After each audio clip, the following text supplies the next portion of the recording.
website. The address is on the screen. Our next question is a video. It comes from Kerry Harrison in Harristown, I should say, Queensland. I expected my kids to be taught science in science classes at their local state school. So I was a bit angry when my son was taught a creation story about the origin of the universe in his Year 11 physics class at a local high school. My son didn't want me to do anything because he was concerned about possible repercussions for his grades, which in Queensland count toward university entrance. So I want to know from the panel what your attitude is towards the teaching of religion in science classes, and to Tanya and Greg in particular, what you and your parties will do to stop religion being taught in our science classes. Tanya Plibersek, let's start with you. Well, I just think that's an extraordinary story. I'm quite happy for kids at school to participate in religious education if their parents want them to, but science is science, and I don't think there are many scientists who would accept the literal interpretation of the Bible, the creation of the earth. It shouldn't happen. We've got a national curriculum being developed. I don't think creationism is going to be in the science curriculum of the national curriculum. So will the federal government be in a position to impose a national curriculum on states like Queensland if they choose to continue not to do that? Well, look, I'm not sure how widespread this is. Well, that's a state school. Yes, but it's one state school. You might have run into one teacher with particular views in one school. I don't know that we can say that that is a characterisation of what's being taught in science in all of our state schools. I'd be very surprised and very disturbed. People have written me once I've come to Australia and given me a lot of examples in Queensland, in fact, of creationism being used in science. Well, tell you what we'll do. We actually have another video question which I think demonstrates that this is a little more widespread. It's from Kathy Byrne in East Ballina, New South Wales. Let's go to that one as well. My question is for Lawrence Krauss. You may know that some evangelical religious groups have direct access to children in Australian public schools. My research has shown that some of these organisations teach that man and dinosaurs once lived together, that the earth is only 6,000 years old, and that children will burn in hell if they don't read the Bible every day. How might teaching such things to children in state education affect Australia's future? All right, Lawrence Krauss, that was directed to you, so we'll go to you first and then we'll hear from the rest of the panel. OK, well, I've recently in the United States stated that teaching creationism is child abuse, and I think it is. Namely, if you withhold knowledge or you do anything to children that puts them at a competitive disadvantage, as adults, it's child abuse. It's mild forms of child abuse, but it's like withholding medicine, withholding knowledge that later on will cause kids to become less competitive because evolution is the basis of modern biology, and teaching things that are basically lies, even if they're well-intentioned, is child abuse. I mean, it's not that people are doing this to be evil, but they're hurting their children, especially, of course, telling kids they're going to go to hell. That's definitely child abuse. It is inappropriate, and teachers not only should not be doing this, but in fact, if they are, they should be removed, in my opinion, because the purpose of education, as I've often said, is not to validate ignorance, but to overcome it. John Dixon. Yeah. This is going to be an agree fest, I think. Great. I agree, but for one thing that I think lowers the tone. On the science, I totally agree. And you'll find that most mainstream Christians are very comfortable with science and with all of the discoveries of science, including the 13.72 billion years ago there was a bang. And evolution by natural selection. This is standard. When you go to theological college, you are taught how to read Genesis 1. And it's quite clear that Genesis 1 is written in a style that is most unlike the historical prose we know from other parts of the Bible. The style is not quite poetry, but it's more in the direction of poetry. It uses number symbolism in a way that would blow your mind. The artistry of it is clear. Now, this is not Christians in the modern world scared of evolution or the findings of science and so changing what they think of the Bible. This was the view of ancient Jews like Philo of Alexandria in the 1st century, the greatest theologian of the ancient world, St. Augustine, Origen, Clement, and so on. This was a pre-scientific analysis of the text. So I think whatever science discovers and can truly demonstrate, I sign up for. So, John, I'm going to interrupt you. What do you think is going on in these schools then? I mean, is it some radical branch of the Christian church that somehow got into these schools? What do you think is actually happening?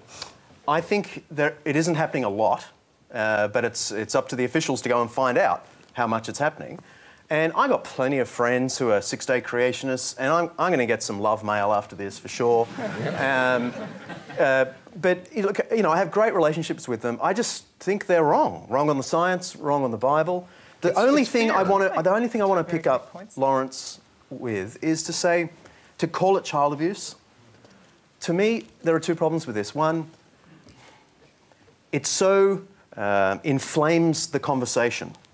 And I think the new atheism breeds of this kind of inflamed kind of conversation. The second thing I find very uncomfortable about it is that anyone in the audience who has actually been abused finds that a very odd use of that very loaded term. I know you don't mean it like that, but it's like someone saying, oh, that's a Holocaust.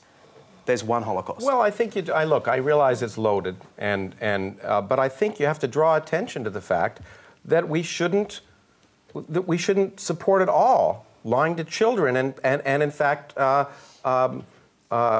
presenting them with things which we know are wrong and leading them down the garden path. But look, they're going to get to university. And we all do that as parents too at some level, but then the purpose of, if you're a parent, is to try and get kids to think for themselves, to question, and to say you shouldn't believe science because, and I think it's fear. The reason this is happening is that there are a lot of people who think that science will remove their faith, and therefore it's better that their kids not know how the universe really works for fear that they might stop believing in God. But that's the same thing that drives the Taliban. Okay, and they don't want what kids you should to be doing, Lawrence, what you should be doing, here's a little tactic. Yeah. Hand them over to us.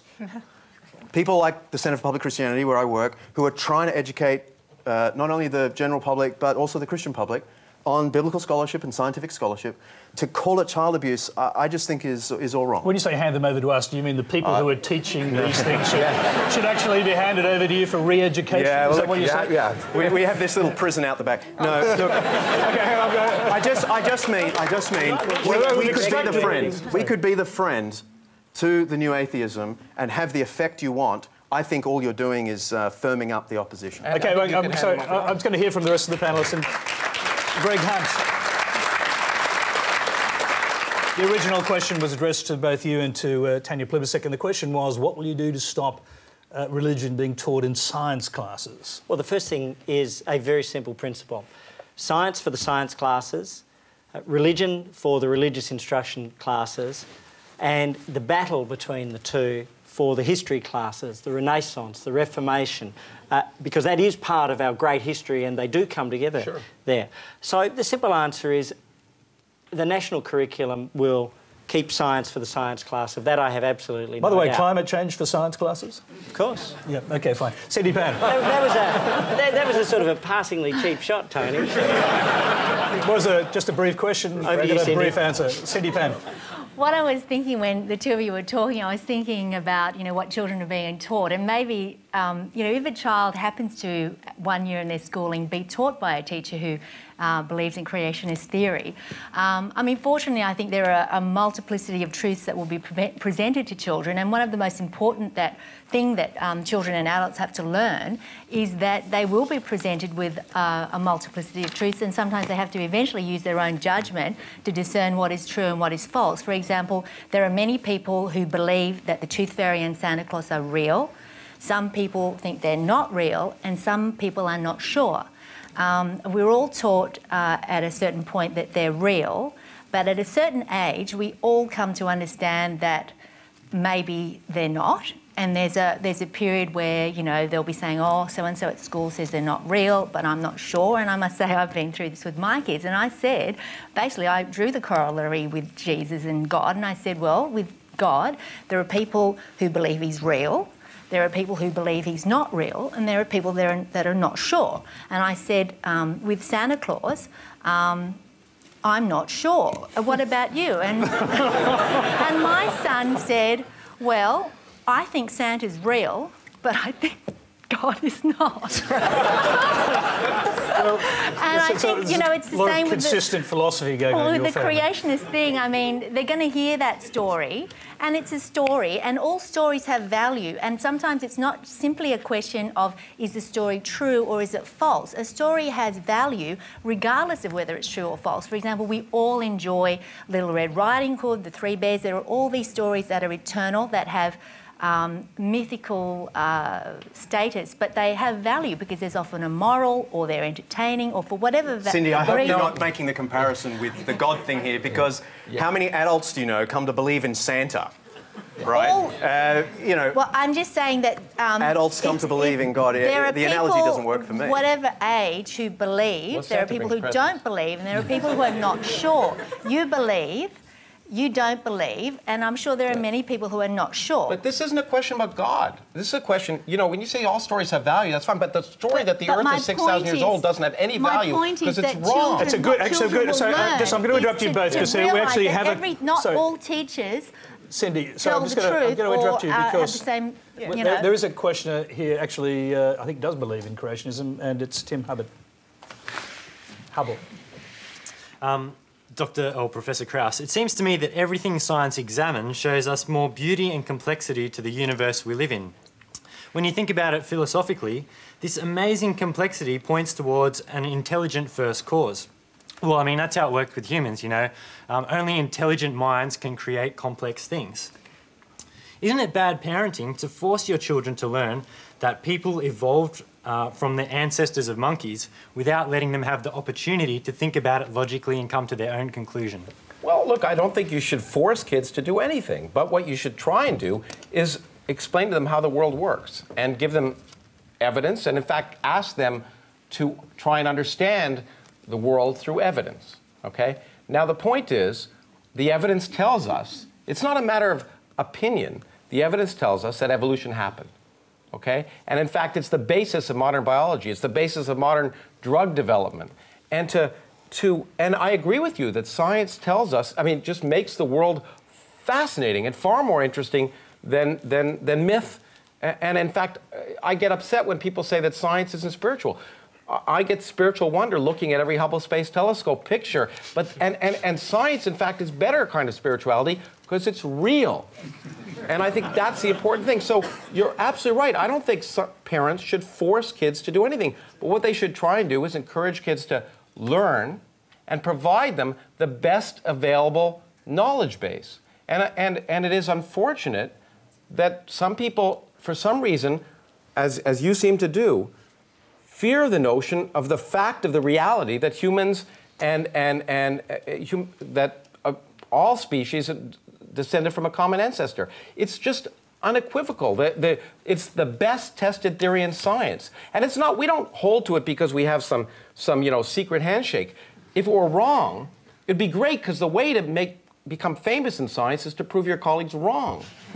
And so I'm going to go back. Anyway. You mentioned the Hubble telescope. Our questioner is Tim Hubble. No relation, I suspect. But in any event, I mean, listening to what you're saying, do you believe that evolution and religious theories about the origins of human beings should be taught alongside each other in science?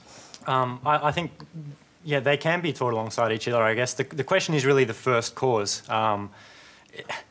And that's a philosophical question. Science can't explain the first cause. That's got nothing to do with biology. First cause is a complex philosophical question, and I deal with it in some sense as a scientist, as a cosmologist who worries about how the universe began. But that's very different than the facts of biology.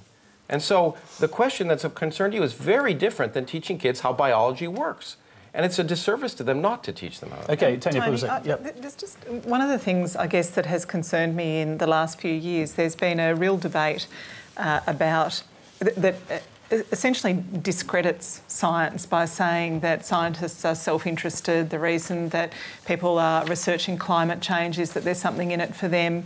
And the practical impact of that really worries me, because it allows people to ignore the vast body of scientific evidence in an area like climate change and cling to, well, you know, I don't feel hotter today than I did yesterday, so it's obviously made up.